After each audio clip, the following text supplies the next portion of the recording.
Good morning students.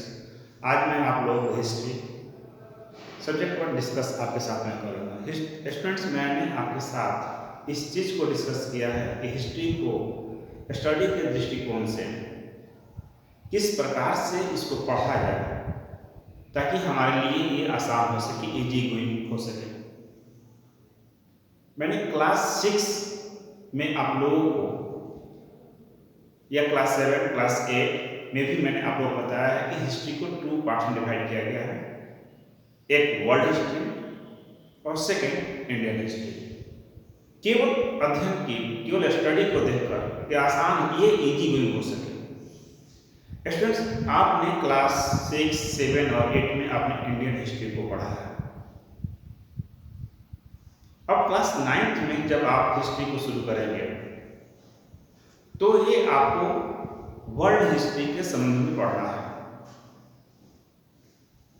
Students, मुझे पता है कि आप सभी इस चीज पर विश्वास करते हैं। आपको लगता होगा कि सर हिस्ट्री तो मैंने इंडियन हिस्ट्री को पढ़ा ही, एंशिएंट, मेडिवल एंड वर्ल्ड, अब ये वर्ल्ड हिस्ट्री क्यों? स्टूडेंट्स, सोशल स्टडीज के छात्र होने, स्टूडेंट्स होने के नाते बहुत जरूरी होता है कि हमें वर्ल्ड हिस्ट्री के संबंध में भी कुछ जानकारी होनी चाहिए। वर्ल्ड हिस्ट्री में बहुत कुछ वैसे घटनाएं घटी हैं जिसने पूरे वर्ल्ड को प्रभावित किया है। इसमें से एक है फ्रेंच रेवोल्यूशन। अब आप सोचो, ये आपके मन में भी आता हुआ क्यूरियोसिटी होती होगी कि सर फ्रेंच रेवोल्यूशन क्यों पढ़ा है? ये तो घटनाएं फ्रांस में घटी और फ्रांस की घटनाओं को हम क्यों पढ़ने जाएं या स्टडी क्यों करें? तो मैंने शुरू से कहा कि विश्व वर्ल्ड हिस्ट्री में कुछ वैसी घटनाएं हैं जिसने पूरे मानव जाति को किसी न किसी रूप से प्रभावित किया है। उनमें से फ्रेंच रेवोल्यूशन भी एक ऐसा ही रेवोल्यूशन है जिसने मानव जाति को काफी डीपली प्रभावित किया। तो वो कौन सी घटना है? स्टूडेंट्स, फ्रेंच रेवोल्यूशन से पहले हम लोग नहीं जानते थे कि इक्वलिटी या फ्रेटर्निटी क्या है। जो हमारी सोसाइटी थी, चाहे वो इंडियन सोसाइटी रहा हो या वर्ल्ड सोसाइटी रहा हो, कभी भी ये इक्वल नहीं रहे हैं, ना सोशली और ना पॉलिटिकली, यानी ना सामाजिक रूप से और ना ये राजनीतिक रूप से कभी भी ये इक्वल नहीं रहे हैं। तो फ्रेंच रेवोल्यूशन ने पूरे वर्ल्ड को लॉ के समक्ष, इक्वलिटी बिफोर लॉ, यानी कानून के समक्ष सभी लोगों को समान किया, यानी इसमें किसी भी प्रकार का कोई भी अंतर नहीं था। तो बहुत जरूरी होता है कि उस फ्रेंच रेवोल्यूशन के बारे में पढ़ा जाए जिसने इक्वलिटी, लिबर्टी एंड फ्रेटर्निटी की नारा से सभी लोगों को जागृत किया और लोगों को सोचने के लिए बाध्य किया। तो स्टूडेंट्स, मैंने आपसे कहा है क्लास 9 का जो फर्स्ट चैप्टर हिस्ट्री में जो पढ़ेंगे आप, वह है वर्ल्ड हिस्ट्री का फर्स्ट चैप्टर फ्रेंच रेवोल्यूशन। अब प्रश्न उठता है कि फ्रेंच रेवोल्यूशन हुआ ही क्यों? ऐसे कौन से समाज में, सोसाइटी में कौन सी ऐसे रीजन्स थे जो फ्रेंच रेवोल्यूशन हुआ? द फ्रेंच रेवोल्यूशन में हम लोग इसको 6 पार्ट्स के अंतर्गत इसको हम लोग पढ़ेंगे।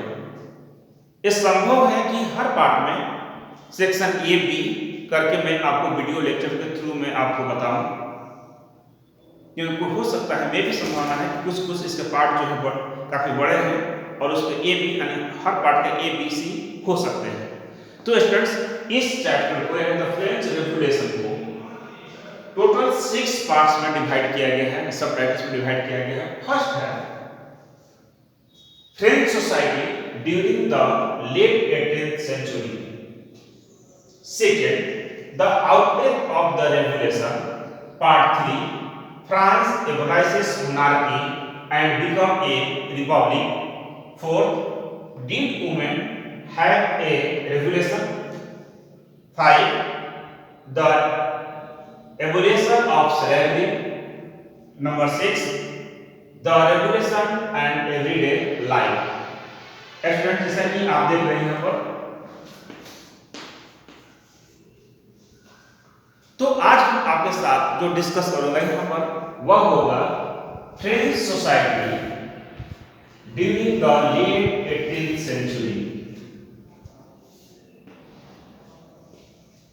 स्टूडेंट जैसा कि आप जानते हैं, जैसा कि मैंने शुरू में ही आपसे कहा है कि कोई भी रेगुलेशन जब तक उसका कोई बैकग्राउंड या सर्कमस्टेंस तैयार ना हो तब तक वो क्रांति हो ही नहीं सकती है, या रेगुलेशन तक वो पिक तक पहुंच ही नहीं सकती है। और जनरली हिस्ट्री में अगर हम अध्ययन स्टडी करते हैं तो हम पाते हैं किसी भी रेगुलेशन के पॉलिटिकल कॉज होते हैं, सोशल कॉज होते हैं, इकोनॉमिक कॉज होते हैं, इमीडिएट कॉज होते हैं, ये जनरली होते हैं। तो जिस हम फ्रेंच सोसाइटी के बारे में आज आप डिस्कस करेंगे, यानी फ्रेंच सोसाइटी 1789 से पहले, यानी फ्रेंच रेवोल्यूशन जो है 1789 में हुआ, और 1789 से पहले फ्रेंच सोसाइटी कैसी थी इसके बारे में हम लोग डिस्कस करेंगे आज यहाँ। फ्रांस एक मोनार्कियल स्टेट्स था जहां पर बुर्बो राजवंश या बुर्बो डायनेस्टी के लुइस 16 उस समय फ्रांस के किंग थे। जब फ्रेंच रेवोल्यूशन 1789 में हुआ, वह 1774 में फ्रांस की राजगद्दी पर उनकी राज्यारोहण होता है, और हम कह सकते हैं कि फ्रांस की सोसाइटी या फ्रेंच जो व्यवस्था, जो सिस्टम था, केवल लुइस 16 के कारण ही बिगड़ा हो ऐसा हम नहीं कह सकते हैं। वास्तव में ये सिस्टम पहले से ही चलती हुई आ रही थी और लुइस 16 इस चीज को बेहतर तरीके से संभाल नहीं पाए, और उनके समय में यह रेगुलेशन जो है वो सामने या उनके समक्ष जो है वो हुआ। तो मैंने जैसा कि आपसे कहा कि फ्रेंच रेवोल्यूशन के समय में वहां के राजा लुइस 16 थे जो बुर्बो डायनेस्टी से संबंधित थे। जब वह वहां का किंग बने तो वहां इकोनॉमिक कंडीशन बिल्कुल ही ध्वस्त थी। अब कहेंगे क्यों? इसके दो महत्वपूर्ण रीजंस थे, दो महत्वपूर्ण कॉजेस थे। फर्स्ट, जो अमेरिकन रेवोल्यूशंस जो हो रहे थे, जहां की जनता फ्रांस और इंग्लैंड के शासकों के खिलाफ या वहां की औपनिवेशिक शक्तियों के खिलाफ एक संघर्ष कर रही थी, उस संघर्ष में संभवतः उस संघर्ष में फ्रांस वहां से एक तरह से आउट ही हो चुका था। लेकिन फ्रांस चाहता था कि यहां से, यानी अमेरिकन उपनिवेश, अमेरिकन क्षेत्र से या अमेरिकन एरिया से इंग्लैंड भी बाहर चले जाए, इसलिए उसने अमेरिकन कॉलोनीज के निवासियों को सपोर्ट करना शुरू किया इंग्लैंड के खिलाफ, और ये काफी लंबा युद्ध चला, एक लॉन्ग वॉर चला, जिसके कारण फ्रांस की आर्थिक स्थिति प्रतिदिन खराब होती हुई चली गई, और उस युद्ध की आवश्यकताओं को, रिक्वायरमेंट्स को, यानी वार रिक्वायरमेंट्स को पूरा करने के लिए फ्रांस को अनेक कंट्री से और अनेक ऋणदाताओं से, यानी लोन देने वाले से लोन को लेना पड़ा, जिस पर काफी चार्जेस उनको जो है, काफी जो टैक्सेस काफी उन्हें जो है इंटरेस्ट के रूप में पैसा देना पड़ा। और दूसरा महत्वपूर्ण रीजंस है राजा की विलासतापूर्ण खर्च, जीवन, लाइफ। कंडीशन ये था कि जो वर्साय की जो राज परिवार, वर्साय का जो राजमहल थी, जो उसके अपने जो बेसिक खर्च थे, जो बेसिक रिक्वायरमेंट्स थे उसके, उस खर्च में भी बेतहाशा वृद्धि होती हुई चली जा रही थी, और उसे राजा रोकने में सक्षम नहीं थे।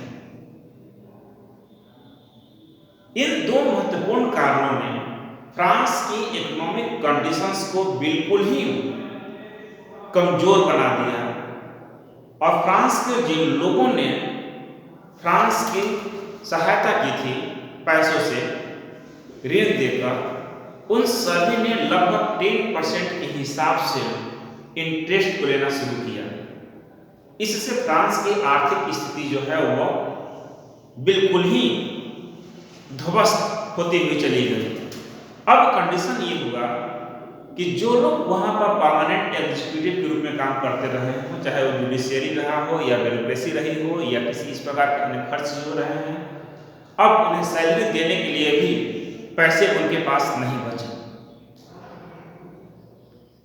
अब राजा काफी इन विकट परिस्थितियों में लुईस XVI अपने आप को पा रहा था और ऐसे कंडीशंस को सॉल्व करने के लिए उसने काफी ही महत्वपूर्ण डिसीजन लेता है कि अब हमारे सामने एक ही रास्ता है कि टैक्स को और इंक्रीज किया जाए। स्टूडेंट्स, यहां पर इस बात को आप ध्यान दिया, टैक्स को और इंक्रीज किया जाए। लेकिन फ्रांस की जो पॉलिटिकल सिस्टम था, उस पॉलिटिकल सिस्टम में राजा प्रस्ताव या प्रपोजल्स तो रख सकता था, लेकिन जब तक जनरल एस्टेट्स उस प्रपोजल्स पर पास नहीं कर देती थी तब तक टैक्स को इंक्रीज नहीं किया जा सकता था। लुईस XVI जितने भी शासक रहे हैं, जो आज तक यह समझते रहे थे कि जो मैं कहता हूं वही कानून है, लेकिन इकोनॉमिक के क्षेत्र में, टैक्सेशन के क्षेत्र में ऐसा नहीं था। तो इस प्रकार से स्टूडेंट जब प्रपोजल्स को लाया जाता है तो जनरल एस्टेट्स की मीटिंग्स को बुलाना बहुत आवश्यक था। अफसोस ये था कि 175 ईयर्स से, लगभग 175 सालों से, यानी 175 ईयर्स से फ्रांस में कभी भी जनरल एस्टेट्स की मीटिंग नहीं बुलाई गई। यानी 175 ईयर्स, लगभग 175 ईयर्स के बाद जनरल एस्टेट्स की मीटिंग जब बुलाई जाती है तो उसके नियम कानूनों को जानने वाले भी लोग जो हैं या उसके बारे में का जो अन्य जो सोर्सेस थे वो भी पता नहीं थे। लेकिन अंततः यह जनरल एस्टेट्स की मीटिंग बुलाई जाती है और ये बुलाए जाने पर जो कुछ भी होता है इकोनॉमिक कंडीशंस के लेकर, स्टूडेंट्स मैं इसके बारे में आपको नेक्स्ट वीडियो क्लास में आपके साथ डिस्कस करूंगा कि किस प्रकार से फ्रेंच सोसाइटी, यानी आप तो सोचेंगे सर तो कहा कि सर ने कहा कि फ्रेंच सोसाइटी डिस्कस करेंगे। स्टूडेंट्स, वहाँ फ्रेंच सोसाइटी पर डिस्कस बिल्कुल ही होगा, लेकिन बहुत जरूरी था कि क्यों और कैसे वहाँ पर पहुँचा जाए फ्रेंच सोसाइटी पर, इसके बारे में मैं आपके साथ डिस्कस करूंगा नेक्स्ट वीडियो क्लास में। तो स्टूडेंट्स, अगर कहीं भी आपको ऐसा लगता है कि आप समझ नहीं पा रहे हैं तो आप अपने क्लास 9 के व्हाट्सएप ग्रुप पर जाएंगे, जो आपको सुबह या मॉर्निंग 9-10 से खुलेगा, जो 12 AM तक, 12 नून तक जो है वो चलेगा, खुला ओपन रहेगा। आप उसमें अपने, चाहे वो SST रहा हो, चाहे साइंस रहेगा, चाहे मैथ रहेगा, उसके बारे में आप अपने क्वेश्चन, आपने जो भी जहाँ भी आपको लगता है कि उसको नहीं समझ पाए हैं, आप उसके बारे में अपना लिख डालेंगे, निश्चित रूप से उसको हल जो है वो सॉल्व जो है नेक्स्ट क्लास में कर दिया जाएगा, वीडियो क्लास के थ्रू। Okay, thank you.